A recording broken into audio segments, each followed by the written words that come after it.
സിമ്പിളായിട്ട് air ഫ്രയറിൽ burger ഉണ്ടാക്കുന്നൊരു video യൂട്യൂബിൽ കണ്ടു. അപ്പോൾ ഏകദേശം അതുപോലൊക്കെ നമുക്കൊന്ന് ട്രൈ ചെയ്ത് നോക്കിയാലോ. അപ്പം വെളുത്തുള്ളിയും സവാളയും ഒന്ന് ക്രഷ് ചെയ്തിട്ട് അതിലേക്ക് ഉപ്പും കുരുമുളകും പുരട്ടി വെച്ച ബോൺലെസ് ചിക്കനും കുറച്ച് സോയാ സോസും കൂടെ മിക്സിയിൽ അടിച്ചെടുത്ത് അതിനത് ഇതുപോലാക്കി എയർ ഫ്രയറിൽ വെച്ച് ഒന്ന് 180 ഡിഗ്രി 10 മിനിറ്റ് കുക്ക് ചെയ്യാൻ വെക്കാം. ഇനി മയണൈസ് ഉണ്ടാക്കണം. ഒരു മുട്ട പൊട്ടിച്ചൊഴിക്കുക മിക്സിയുടെ ജാറിലേക്ക്. അതിലേക്ക് കുറച്ച് ഉപ്പും ഒരു അല്ലി വെളുത്തുള്ളി, പിന്നെ ഒരു നുള്ളു കുരുമുളക് പൊടിയും വിനേഗറും, പിന്നെ സൺഫ്ലവർ ഓയിലും പഞ്ചസാരയും ആഡ് ചെയ്യണം. അത് ഇതിനകത്ത് നിന്ന് മിസ്സായി പോയിട്ടുണ്ട് കാണിക്കാനേ.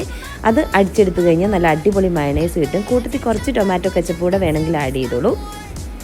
ഇനി എളുപ്പമല്ലേ, ബർഗർ ബണ്ണിലേക്ക് മയണൈസ് ആഡ് ചെയ്യുക, ചിക്കൻ വെക്കുക, ചീസ് വെക്കുക, ബാക്കി പകുതി ബണ്ണ് കൊണ്ട് മൂടി വെക്കുക.